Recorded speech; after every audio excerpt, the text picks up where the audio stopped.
ഈ നിയമസഭാ തെരഞ്ഞെടുപ്പിൽ വളരെ വലിയ ചർച്ചയായ പേരാണ് SDPI എന്ന രാഷ്ട്രീയ പ്രസ്ഥാനത്തിൻ്റേത്. സോഷ്യൽ ഡെമോക്രസി എന്ന സാമൂഹിക ജനാധിപത്യം ഉയർത്തിക്കൊണ്ടുവരുന്ന ഒരു രാഷ്ട്രീയ പ്രസ്ഥാനം എന്നുള്ള നിലയ്ക്ക് കഴിഞ്ഞ 17 വർഷമായി രാജ്യത്ത് പ്രവർത്തിച്ചു വരുന്ന ഒരു രാഷ്ട്രീയ പ്രസ്ഥാനം എന്നുള്ള നിലയ്ക്ക് കഴിഞ്ഞ കാലങ്ങളിലൊന്നും തെരഞ്ഞെടുപ്പുകളിൽ SDPI ഇത്രത്തോളം ചർച്ചാ വിഷയമായിട്ടുണ്ടോ എന്നുള്ളത് സംശയമാണ്. ഈ തെരഞ്ഞെടുപ്പിലാണ് SDPI എന്നുള്ള പേര് ഏറ്റവും കൂടുതൽ ചർച്ചയായിട്ടുള്ളത്. അപ്പോൾ ഇങ്ങനെയൊക്കെ കാര്യങ്ങൾ സംഭവിച്ചു കൊണ്ടിരിക്കുമ്പോൾ സോഷ്യൽ മീഡിയയിൽ നിരന്തരമായ SDPIക്ക് അനുകൂലമായും പ്രതികൂലമായും വിമർശനങ്ങൾ ഉണ്ടായിക്കൊണ്ടിരിക്കുമ്പോൾ SDPIയുടെ രാഷ്ട്രീയം അടിസ്ഥാനപരമായി അവർ ഉയർത്തിക്കൊണ്ടുവന്ന വിഷയങ്ങളിൽ നിന്നും വ്യതിചലിക്കുന്നു എന്നുള്ള വിമർശനം ഉണ്ടായിക്കൊണ്ടിരിക്കുമ്പോൾ പല രീതിയിൽ പല കാര്യങ്ങൾ വ്യാഖ്യാനിക്കപ്പെടുമ്പോൾ യഥാർത്ഥത്തിൽ SDPIയുടെ ഭാവി എന്താണ് എന്നുള്ളതാണ് ആളുകൾ സംസാരിച്ചു കൊണ്ടിരിക്കുന്നത്. അതിൽ രണ്ട് തരം അഭിപ്രായങ്ങൾ പറയുന്ന ആളുകളുണ്ട്. ഒരു വിഭാഗം പറയുന്നത് PDP, INL പോലെയുള്ള ഒരു ഇടതുപക്ഷ അനുകൂലമായിട്ട് ഒതുങ്ങുന്ന ഒരു രാഷ്ട്രീയ പ്രവർത്തനത്തിലേക്ക് SDPI മാറേണ്ടി വരും, SDPIയുടെ പ്രസക്തി നഷ്ടമായി എന്നതാണ് UDF അനുകൂല, ജമാഅത്ത് അനുകൂല സ്രോതസ്സുകൾ പറയുന്ന വിമർശനം എന്നുള്ളത്. SDPI രാഷ്ട്രീയത്തിന് ഇനി പ്രസക്തിയില്ല എന്നാണ് അവർ പറയുന്നത്. അഥവാ SDPI ഡീലിലെത്തി, SDPI രമ്യതയിലെത്തി, SDPI അനുരഞ്ജനങ്ങളിലെത്തി, SDPI ഒത്തുതീർപ്പിലെത്തി. അതൊക്കെ കൊണ്ട് ഈ രാഷ്ട്രീയത്തിന് ഇനി പ്രാധാന്യമില്ല എന്നാണ് അവർ ഉന്നയിക്കുന്ന കാര്യം. രണ്ടാമത്തെ കാര്യമായിട്ട് വരുന്നത് SDPI ഈ തെരഞ്ഞെടുപ്പിനെ മുതലാക്കി കളഞ്ഞു എന്നുള്ളതാണ്. അതായത് SDPIക്ക് അനുകൂലമായ ഒരു സാഹചര്യം സൃഷ്ടിച്ചെടുക്കാൻ ഈ തെരഞ്ഞെടുപ്പുകളെ കൊണ്ട് കഴിഞ്ഞു എന്നതാണ്. നമുക്ക് ഇത് രണ്ടും പരിശോധിക്കാം. എന്താണ് ഇവിടെ യഥാർത്ഥത്തിൽ സംഭവിച്ചത്? കഴിഞ്ഞ 17 വർഷമായി രാജ്യത്ത് പ്രവർത്തിച്ചു കൊണ്ടിരിക്കുന്ന ഒരു രാഷ്ട്രീയ പ്രസ്ഥാനം കേരളത്തിൻ്റെ അന്തരീക്ഷത്തിൽ കേരളത്തിൽ SDPI എന്നുള്ളത് ഒരു വില്ലൻ കഥാപാത്രമായിട്ടാണ് LDFും UDFും കഴിഞ്ഞ കാലങ്ങളിൽ അവതരിപ്പിച്ചത്. അതിൽ നിലവിൽ ഭരിക്കുന്ന LDFിൻ്റെ മന്ത്രിമാർ മുതൽ പ്രധാനപ്പെട്ട നേതാക്കളുടെ നിലപാട് അത്തരത്തിലായിരുന്നു. UDFിനെ സംബന്ധിച്ചിടത്തോളം മുസ്ലിം ലീഗിൻ്റെയും കോൺഗ്രസിൻ്റെയും നേതാക്കളുടെയും നിലപാട് അത്തരത്തിൽ തന്നെയായിരുന്നു. കഴിഞ്ഞ കാലങ്ങളിൽ മുഴുവനും തീവ്രവാദ, ഭീകരവാദ, രാജ്യദ്രോഹ, ഇസ്ലാമിക തീവ്രവാദികൾ, ഇങ്ങനെ പല വിളിപ്പേരുകൾ SDPIക്ക് ലഭിച്ചിട്ടുണ്ട്. ഇത് നൽകിയത് ഈ രണ്ട് മുന്നണികളുടെയും നേതൃത്വങ്ങളാണ്. യഥാർത്ഥത്തിൽ കഴിഞ്ഞ കാലങ്ങളിൽ ഈ രണ്ട് കക്ഷികളെയും SDPI പിന്തുണച്ചിട്ടുണ്ട്. ഓരോ തെരഞ്ഞെടുപ്പിലും ഓരോ മണ്ഡലങ്ങളിലും ഇത്തരം നയസമീപനങ്ങൾ SDPI സ്വീകരിച്ചിട്ടുണ്ട്. SDPI നേതൃത്വവുമായി ഇവർ നിരന്തരമായി സമ്പർക്കത്തിൽ ഏർപ്പെടുകയും സംസാരിക്കുകയും ഒക്കെ ചെയ്തിട്ടുണ്ട്. തെരഞ്ഞെടുപ്പിൽ പിന്തുണ ആവശ്യപ്പെട്ടിട്ടുണ്ട്, കൊടുത്തിട്ടുണ്ട്, പിന്തുണ ആവശ്യപ്പെടാതെ കൊടുത്തിട്ടുണ്ട്, പല കാര്യങ്ങൾ സംഭവിച്ചിട്ടുണ്ട്. അപ്പോൾ SDPIയുടെ പ്രഖ്യാപിത നിലപാട് എന്നുള്ളത് മതേതര പക്ഷത്തുള്ള BJP, RSS, സംഘപരിവാർ ഒഴിച്ചുള്ള മുഴുവൻ കക്ഷികളുമായും, പാർട്ടികളാണെങ്കിലും സംഘടനകളാണെങ്കിലും അവരുമായിട്ട് യോജിക്കാൻ പറ്റുന്ന പ്ലാറ്റ്ഫോമുകളിൽ പരമാവധി യോജിച്ച് പ്രവർത്തിക്കുക എന്നുള്ള ഒരു അടിസ്ഥാന നയത്തോടു കൂടി രൂപീകരിക്കപ്പെട്ട രാഷ്ട്രീയ പ്രസ്ഥാനമാണല്ലോ. അങ്ങനെ നോക്കുമ്പോൾ, തരത്തിൽ നോക്കുമ്പോൾ കഴിഞ്ഞ കാലങ്ങളിൽ SDPIയുമായി ബന്ധപ്പെട്ട് ഇവർ ഇത്തരം വിമർശനങ്ങൾ തുടർച്ചയായി നടത്തിക്കൊണ്ടിരിക്കുമ്പോൾ, ചാപ്പയടിച്ചു കൊണ്ടിരിക്കുന്ന സമയത്തും ഇവർ പരസ്പരം ഇത്തരം സഹകരണങ്ങൾ വേണ്ടി സമീപിച്ചിട്ടുണ്ട്, നടത്തിയിട്ടുണ്ട്. അതൊക്കെ യാഥാർത്ഥ്യമാണ്. അത് BJP വിമർശനമായി ഉന്നയിക്കുന്നുണ്ട്. അത് മറ്റൊരു കാര്യം. ഈ തെരഞ്ഞെടുപ്പിൽ SDPI അവർ ഇതുവരെ സ്വീകരിച്ചു പോരുന്ന ഒരു നയസമീപനത്തിൽ നിന്നും വ്യത്യസ്തമായി ഒരു നയം സ്വീകരിച്ചു എന്നുള്ളതാണ് ഇപ്പോൾ ഉന്നയിക്കുന്ന പ്രധാനപ്പെട്ട വിമർശനത്തിന്റെ കാതൽ എന്നുള്ളത്. എന്തുകൊണ്ടാണ് ഇങ്ങനെ എന്നുള്ളത്? ഇതാണ് പരമ്പരാഗത നിലപാടിൽ നിന്നും SDPI പിന്നോക്കം പോയെന്നും അതുകൊണ്ട് ആ രാഷ്ട്രീയത്തിന് പ്രസക്തിയില്ലെന്നും പറഞ്ഞുകൊണ്ടിരിക്കുന്നു. യഥാർത്ഥത്തിൽ SDPI അവരുടെ ഏറ്റവും മികച്ച രാഷ്ട്രീയം കളിച്ചത് ഈ തെരഞ്ഞെടുപ്പിലാണ് എന്നാണ് ഞാൻ മനസ്സിലാക്കുന്നത്. കാരണം ഇവിടെ ഇപ്പോൾ ഇത്രയും ചർച്ചയായ സ്ഥിതിക്ക് ചില കാര്യങ്ങൾ നമുക്ക് പറയാം. SDPIക്ക് മുമ്പിലുള്ള സാധ്യതകളെ പറ്റിയാണ് ഒന്നാമതായി പറയാൻ പോകുന്നത്. 3 സാധ്യതകൾ. ഒന്ന്, LDFിന് നിരുപാധികം പിന്തുണ പ്രഖ്യാപിക്കുക. രണ്ടാമത്തെ സാധ്യത UDFിന് നിരവാധികം പിന്തുണ പ്രഖ്യാപിക്കുക. മൂന്നാമത്തെ സാധ്യത സ്വന്തം നിലക്ക് പരമാവധി മണ്ഡലങ്ങളിൽ മത്സരിക്കുക. ഇത് SDPIയുടെ തുടക്കകാലത്ത് സ്വീകരിച്ചിരുന്ന ഒരു നയസമീപനം എന്നുള്ളത് പരമാവധി മണ്ഡലങ്ങളിൽ മത്സരിക്കുകയും പരമാവധി വോട്ടുകൾ നേടുകയും എന്നുള്ള ഒരു നയരീതിയാണ്. കാരണം അന്ന് SDPI രൂപീകരിച്ച സമയമാണ്. തെരഞ്ഞെടുപ്പുകൾ മത്സരിച്ച് ഞങ്ങളും ഒരു വോട്ട് കിട്ടുന്ന ശക്തിയാണ് എന്നും ഞങ്ങൾക്ക് ഇത്തരം മണ്ഡലങ്ങളിൽ സംഘടനാ സംവിധാനമുണ്ടെന്നും അത് വെച്ച് പ്രവർത്തിക്കുന്ന ഒരു രാഷ്ട്രീയ പ്രസ്ഥാനമാണെന്നും ബോധ്യപ്പെടുത്താനുള്ള ഒരു ശ്രമമായിട്ട് വേണം അതിനെ കാണാൻ. അതായത് പൊതുസമൂഹത്തിന് മുമ്പിൽ SDPI എന്നുള്ള പേര് ചർച്ചയാക്കാനുള്ള ഒന്നാമത്തെ പടി എന്നുള്ളത് തെരഞ്ഞെടുപ്പിൽ മത്സരിച്ച് വോട്ട് നേടുക എന്നുള്ളതായിരുന്നു. അങ്ങനെയാണ് 2014 തെരഞ്ഞെടുപ്പ്, ലോക്സഭാ തെരഞ്ഞെടുപ്പിലെ കേരളത്തിലെ 20 ലോക്സഭാ മണ്ഡലത്തിലും അന്ന് SDPI മത്സരിച്ചു. അന്ന് UDF LDF മുന്നണികളെ കഴിഞ്ഞാൽ BJP ഒഴിച്ചു നിർത്തിയാൽ ഏറ്റവും കൂടുതൽ വോട്ട് നേടിയിട്ടുള്ള രാഷ്ട്രീയ പ്രസ്ഥാനം അത് SDPI ആണ്.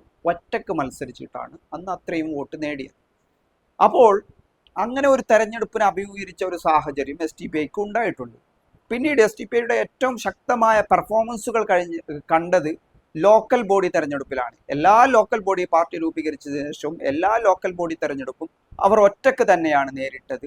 ഒറ്റക്ക് തന്നെ നേരിട്ട് കേരളത്തിലുള്ള ജയപരാജയങ്ങളെ നിർണ്ണയിക്കുന്ന വാർഡുകളിൽ അവർ മത്സരിച്ചു, പലയിടത്തും വിജയിച്ചു. ഇപ്പോഴും കേരളത്തിലുള്ള 100 എന്നുള്ള നമ്പർ അവർ കഴിഞ്ഞ തവണയും അതിന് മുമ്പത്തെ തവണയും ലോക്കൽ ബോഡി തെരഞ്ഞെടുപ്പിൽ 100 സീറ്റ് എന്നുള്ള അവരുടെ നമ്പർ നിലനിർത്തി പോരുന്നു എന്നുള്ളതാണ്. കഴിഞ്ഞ തവണ നമുക്കറിയാം കേരളത്തിൽ UDF തരംഗമായിരുന്നു ലോക്കൽ ബോഡി തെരഞ്ഞെടുപ്പിൽ. അതിനു മുമ്പുള്ള തെരഞ്ഞെടുപ്പ് നോക്കിയാൽ നമ്മൾക്ക് തരംഗമല്ലെങ്കിലും അത്തരം ഒരു കാഴ്ചകൾ കാണാം. LDFനൊക്കെ വളരെ കൂടുതൽ സീറ്റുകൾ, പഞ്ചായത്തുകൾ, മുനിസിപ്പാലിറ്റികളൊക്കെ ഇത്തരം ഭരണം നഷ്ടപ്പെട്ട ഒരു തെരഞ്ഞെടുപ്പാണ് ലോക്കൽ ബോഡിയിൽ ഉണ്ടായത്. പക്ഷെ ആ തെരഞ്ഞെടുപ്പിൽ പോലും ഒരു UDF അനുകൂല തരംഗമുണ്ടായ തെരഞ്ഞെടുപ്പിൽ പോലും തങ്ങളുടെ 100 സീറ്റ് എന്നുള്ള നമ്പർ ഭദ്രമാക്കി വെക്കാൻ SDPIക്ക് സാധിച്ചിട്ടുണ്ട്. ബാക്കി മത്സരിച്ച വാർഡുകളിൽ നല്ല വോട്ട് നേടിക്കൊണ്ട് പ്രധാനപ്പെട്ട ഒരു കേരളത്തിലെ കക്ഷിയായി മാറാൻ SDPIക്ക് സാധിച്ചു.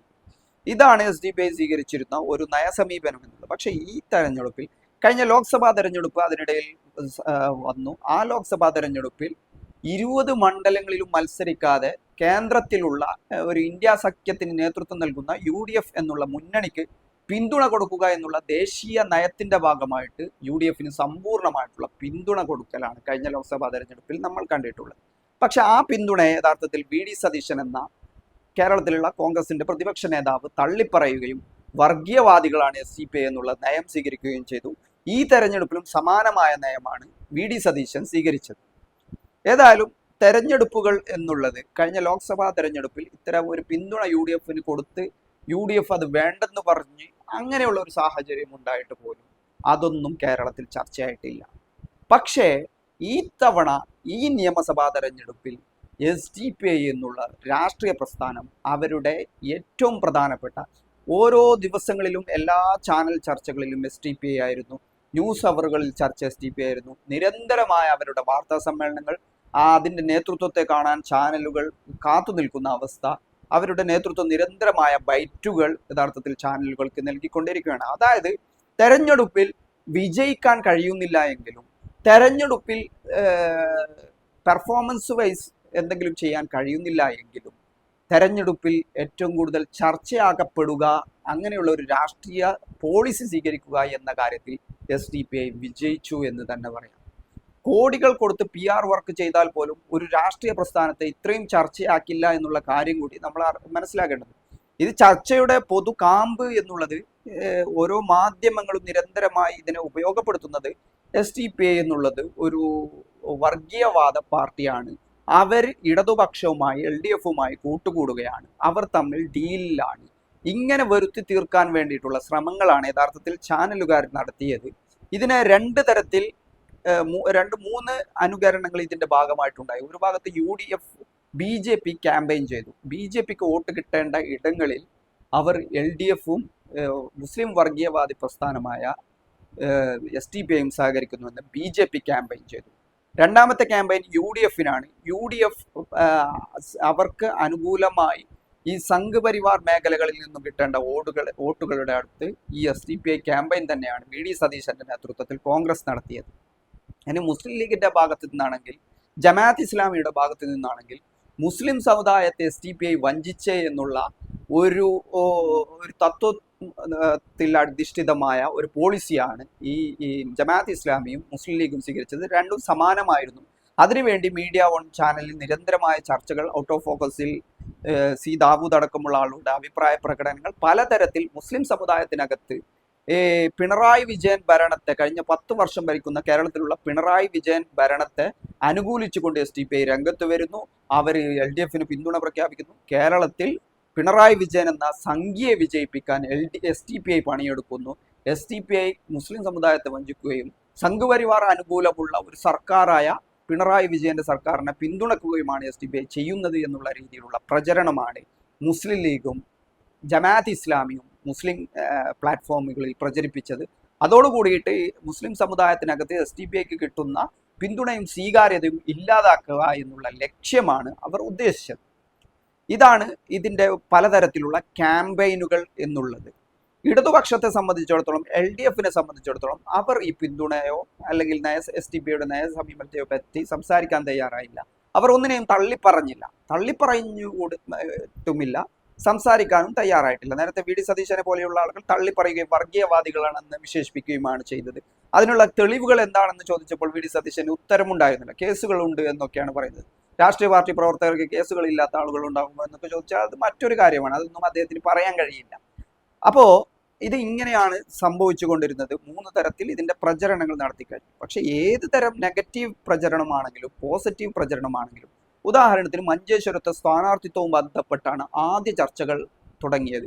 ഇതിൽ പരമാവധി SDPI അടിക്കുക എന്നുള്ള ഒരു നയസമീപനം UDFും അവരോടൊപ്പം തന്നെ ജമാഅത്ത് ഇസ്ലാമിയും മീഡിയ വണും വെൽഫെയർ പാർട്ടിയും ഒക്കെ സംയുക്തമായി നടത്തി ഈ തെരഞ്ഞെടുപ്പോടുകൂടി SDPIയെ ഫിനിഷ് ചെയ്യുക എന്നുള്ള ഒരു ഉദ്ദേശമാണ് അവരെ സംബന്ധിച്ചിടത്തോളം ഉണ്ടായിരുന്നത്. അതുകൊണ്ടാണ് ഈ ക്യാമ്പയിൻ നടത്തുന്നത്.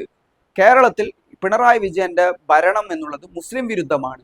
ആ മുസ്ലിം വിരുദ്ധമായ ഭരണത്തെ, ന്യൂനപക്ഷ വിരുദ്ധമായ ഭരണത്തെ SDPI പോലെയുള്ള മുസ്ലിം സമുദായത്തിന്റെ അവകാശങ്ങൾക്ക് വേണ്ടി സംസാരിക്കുന്ന ഒരു രാഷ്ട്രീയ പാർട്ടി പിന്തുണക്കുന്നു എന്നുള്ളതായിരുന്നു ഇവരുടെ ലൈൻ എന്നുള്ളത്. എന്നാൽ SDPI ഇതിൽ സ്വീകരിച്ചത് കേരളത്തിൽ 35 സീറ്റിൽ പാർട്ടി മത്സരിക്കുന്നു. അത് ഞങ്ങളുടെ ജനകീയ ബദൽ ഉയർത്തിക്കൊണ്ടുവരാനുള്ള ശ്രമത്തിന്റെ ഭാഗമായാണ്. ഈ തലശ്ശേരിയിൽ, വിവാദമായ തലശ്ശേരിയിലടക്കം SDPI മത്സരിക്കുന്നുണ്ട്. അതുകൊണ്ട് തന്നെ ഞങ്ങളുടെ രാഷ്ട്രീയം തന്നെയാണ് ഉയർത്തിപ്പിടിക്കുന്നത് എന്ന് ഒരു ഭാഗത്ത് കൃത്യമായിട്ട് പറഞ്ഞു. ഇനി മത്സരിക്കാത്ത മണ്ഡലങ്ങളിൽ എന്ത് തീരുമാനമെടുക്കുമെന്ന്, ബാക്കിയുള്ള 105ഓളം മണ്ഡലങ്ങളും അവിടങ്ങളിൽ എന്ത് തീരുമാനമെടുക്കുമെന്ന് ഒരു മുന്നണിക്കും SDPI പരസ്യമായി പിന്തുണ പ്രഖ്യാപിച്ചില്ല. അവിടെയുള്ള പ്രവർത്തകർക്ക് നിർദ്ദേശം നൽകുമെന്നാണ് പറഞ്ഞത്. ആ നിർദ്ദേശങ്ങൾ അവർ നൽകുകയും പ്രവർത്തകർ അത് പാലിക്കുകയും ചെയ്തു എന്നാണ് മനസ്സിലാക്കാൻ കഴിയുന്നത്. എങ്കിലും ഇതിൻ്റെ ഗുണം ആർക്കായിരിക്കും എന്നുള്ള സ്വാഭാവികമായിട്ടുള്ള ചിന്തകളിൽ നിന്നും അല്ലെങ്കിൽ ഒരു അന്തരീക്ഷത്തിൽ നിന്നും വായിച്ചെടുക്കാൻ UDF കേന്ദ്രങ്ങളിൽ നിന്നും മനസ്സിലാക്കാൻ കഴിയുന്നത് ആ പിന്തുണ എന്നുള്ളത് അത് LDFനായിരുന്നു എന്നുള്ളതാണ്. അതായത് പരമ്പരാഗതമായിട്ട് ഇത്രയും കാലം ഒരു ഭരണകൂടം 10 വർഷം ഭരിച്ച ഒരു സർക്കാർ, നിരന്തരമായിട്ടുള്ള വിമർശനങ്ങൾക്ക് വിധേയമാവുന്ന ഒരു സർക്കാർ, ഈ തെരഞ്ഞെടുപ്പിൽ ഭരണവിരുദ്ധ വികാരമുണ്ടായിട്ട് 10 വർഷം ഭരിച്ച ഒരു സർക്കാരിനെതിരെയുള്ള ജനവികാരം രൂപപ്പെടുമെന്നുള്ള അന്തരീക്ഷത്തിലുള്ള ഒരു സർക്കാരിനെയും ഒരു ഭരണകൂടത്തെയോ ഒരു മുന്നണിയെയുമാണ് SDPI യഥാർത്ഥത്തിൽ അവർക്ക് വോട്ട് നൽകുക എന്നുള്ള നയം സ്വീകരിച്ചു എന്ന രീതിയിലാണ് അവർ പറഞ്ഞത്. ഏതായാലും ഭരണം LDFന് കിട്ടിയില്ല എങ്കിൽ അത് SDPIക്ക് ഡാമേജ് ഉണ്ടാക്കുന്ന രീതിയിൽ ഉണ്ടാക്കുക എന്നതായിരുന്നു ഇവരുടെ ലക്ഷ്യം. ഏതായാലും പക്ഷേ SDPIയെ സംബന്ധിച്ചിടത്തോളം മനസ്സിലാക്കേണ്ട ഒരു കാര്യം, ഞാൻ മനസ്സിലാക്കിയെടുത്തോളം, പരമ്പരാഗതമായ ഈ രാഷ്ട്രീയ പ്രസ്ഥാനങ്ങളുടെയോ ഈ സംഘടനകളുടെയോ എന്തെങ്കിലും രീതിയിലുള്ള പിന്തുണയോ സഹകരണമോ ഒരു കാലത്തും SDPIക്ക് ലഭിച്ചിട്ടില്ല. ഈ ലീഗ് അനുകൂല ഇപ്പോൾ പ്രവർത്തിച്ചു കൊണ്ടിരിക്കുന്ന Jamaat Islami, welfare party, media one channel, മറ്റുള്ള വിസ്ഡം അല്ലെങ്കിൽ വിവിധ മുജാഹിദ് ഗ്രൂപ്പുകൾ, അതായത് മുസ്ലിം ലീഗിൻ്റെ ശബ്ദമായി പ്രവർത്തിക്കുന്നവർ, ഇത്തരം കക്ഷികളിൽ നിന്നും ഒരു പിന്തുണയും ഒരു കാലത്തും SDPIക്ക് കിട്ടിയിട്ടില്ല എന്നുള്ളതാണ് ഒരു യാഥാർത്ഥ്യം. മുസ്ലിം ലീഗിൻ്റെയും കോൺഗ്രസിൻ്റെയും ഭാഗത്തു നിന്നും എന്തെങ്കിലും അനുകൂലമായ ഒരു സമീപനം SDPIയുടെ കാര്യത്തിൽ ഉണ്ടായിട്ടില്ല. SDPIയുമായി ബന്ധപ്പെട്ട പ്രവർത്തകരുടെ കേസുകൾ, അവർ ഭരിക്കുമ്പോൾ SDPIയോട് സ്വീകരിച്ച നയസമീപനം, ഇത് രണ്ടു പക്ഷത്തും ഒരേപോലെയാണ്. ഏതെങ്കിലും പ്രത്യേക ആനുകൂല്യം അതിൽ UDF കൊടുത്തിട്ടില്ല എന്നുള്ളതാണ് ഒരു കാര്യം. മറ്റൊന്ന്, പിണറായി വിജയന്റെ ആഭ്യന്തര വകുപ്പുമായി ബന്ധപ്പെട്ട വിമർശനം ഉന്നയിക്കുമ്പോൾ അത് തന്നെയാണ് അതിനു മുമ്പുണ്ടായിരുന്ന സർക്കാരുകളിൽ നിന്നും ഉണ്ടായത്. ഇനി വരാൻ പോകുന്ന സർക്കാരുകളിൽ എന്തെങ്കിലും രീതിയിലുള്ള വ്യത്യസ്തമായ പദ്ധതികൾ അവർ മുമ്പോട്ട് വെക്കുന്നില്ല. ഇപ്പോൾ വിദ്വേഷ പ്രചരണം നടക്കുന്നു, വർഗീയ പ്രചരണം നടക്കുന്നു എന്നൊക്കെ പറയുന്നുണ്ട്. എങ്കിൽ ഞങ്ങളുടെ സർക്കാർ അധികാരത്തിലേറിയാൽ, ഞങ്ങൾ ആഭ്യന്തര വകുപ്പ് അധികാരത്തിലേറിയാൽ ഇത്തരം കാര്യങ്ങളിൽ ഇന്ന നടപടികൾ സ്വീകരിക്കുമെന്ന് പറയാനൊന്നും UDF തയ്യാറാവുന്നില്ല. അത് വെള്ളാപ്പള്ളി നടേശന്റെ കാര്യത്തിലായാലും, കാസയുടെ കാര്യത്തിലായാലും, സംഘപരിവാറിന്റെ കാര്യത്തിലായാലും, ഇനി ഭരണം മാറിയാൽ തന്നെ അതിൽ ഒരു മാറ്റവും ഇല്ല എന്ന് തന്നെയാണ് കഴിഞ്ഞകാല അനുഭവങ്ങൾ നമ്മളെ മനസ്സിലാക്കി തരുന്നത്. SDPIയോടുള്ള നയസമീപനം സ്വീകരിച്ചാൽ അവരുമായി ബന്ധപ്പെട്ട മറ്റു കേന്ദ്ര തലത്തിലുള്ള സംഘപരിവാർ നിയന്ത്രിത ഫാസിസ്റ്റ് ഭരണകൂടത്തിന്റെ ഭാഗത്തു നിന്നുണ്ടാവുന്ന അവർക്കെതിരെയുള്ള നടപടികളിൽ അവരുടെ നേതൃത്വത്തെ ജയിലിലടക്കൽ, നിരന്തരമായ റെയ്ഡുകൾ, മറ്റു അവരുടെ പ്രവർത്തനം ഇല്ലാതാക്കൽ തുടങ്ങിയ നടപടികളിലൊന്നും ഒരു തരത്തിലും എന്തെങ്കിലും രീതിയിലുള്ള അതിനെതിരെയുള്ള ശബ്ദങ്ങൾ ഇവരാരും സംസാരിച്ചിട്ടില്ല. അതിന് സംസാരിക്കാനും സാധ്യതയില്ല. അങ്ങനെയുള്ള ഒരു അവസരത്തിൽ തങ്ങളുടെ രാഷ്ട്രീയ നിലപാടുകൾ എന്നുള്ളത് അത് തങ്ങൾക്ക് മാത്രം അവകാശപ്പെട്ടതും തങ്ങളുടെ മാത്രം നിയന്ത്രണത്തിൽ വരുന്നതുമാണ്. പരമ്പരാഗതമായിട്ടുള്ള ഈ ആന്റി ഇൻകംബൻസി, ഒരു വിഭാഗത്തിനെതിരെയുള്ള നെഗറ്റീവ് വോട്ടുകൾ LDF ഭരണം കുറ്റമാണ്. അതുകൊണ്ട് UDFന്റെ ഒരു കാര്യവും നോക്കാനില്ല, അവരുടെ സ്ഥാനാർത്ഥി ആരാണെന്ന് നോക്കില്ല, അവരുടെ നയങ്ങൾ എന്താണെന്ന് നോക്കാനില്ല, അവരുടെ പ്രകടന പത്രിക എന്താണെന്ന് നോക്കാനില്ല, കണ്ണും പൂട്ടി അവർക്ക് വോട്ട് ചെയ്യുക എന്നുള്ള നയം സ്വീകരിക്കാൻ കഴിയില്ല എന്നുള്ള ഒരു സ്ട്രാറ്റജി ഈ തെരഞ്ഞെടുപ്പിൽ SDPI സ്വീകരിച്ചു. ഞങ്ങളോട് എന്ത് സമീപനം സ്വീകരിക്കുന്നു, ഇത്തരം വിഷയങ്ങളിൽ എന്താണ് നിങ്ങളുടെ പ്രകടന പത്രിക, അല്ലെങ്കിൽ എന്താണ് നിങ്ങൾ മുമ്പോട്ട് വെക്കുന്ന രാഷ്ട്രീയം എന്നുള്ള ചോദ്യങ്ങൾ ചോദിച്ചു.